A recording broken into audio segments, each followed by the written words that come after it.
Joining me right now for analysis, Fox News military analyst, General Jack Keane. General, good to see you. Great to see you, This is big news. What do you make of it? Yeah, well, while it's symbolic, it is very important symbol. And I'm delighted to see this president step up and make this decision.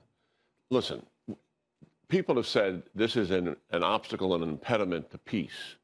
And, well, we've had no peace. We haven't even come very close in recent years. Mm-hmm. And I think it's time to recognize what is so much the obvious, that Jerusalem is indeed the capital of Israel. That's where their government is, and they have a right to choose what their capital is. And we're recognizing that, and we're also going to join them there. So our diplomatic efforts will be enhanced, obviously, by being in the same city with the government that you're connected to. But the only other thing I think is happening, and people got to think about this, the relationship between Israel and the Sunni Arabs has never been better than what it is right now. They talk on a regular basis.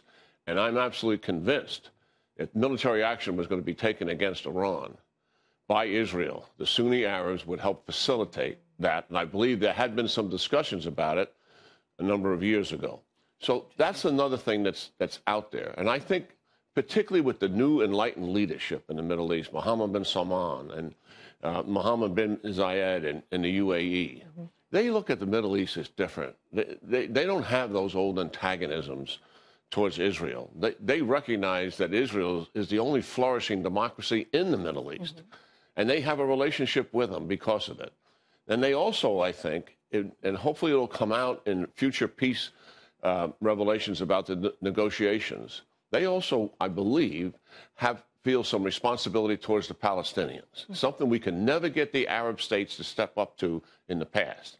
And I think they're likely going to step up to provide some tangible assistance to them in a way that they have not in the past. Well, it sounds like you're saying the timing was right on this, and certainly the leadership that we now have in place in the U.S. via President Trump is different than previous leaderships and previous presidents. But why is it that other presidents have passed on this opportunity? Why has no one been willing to take it?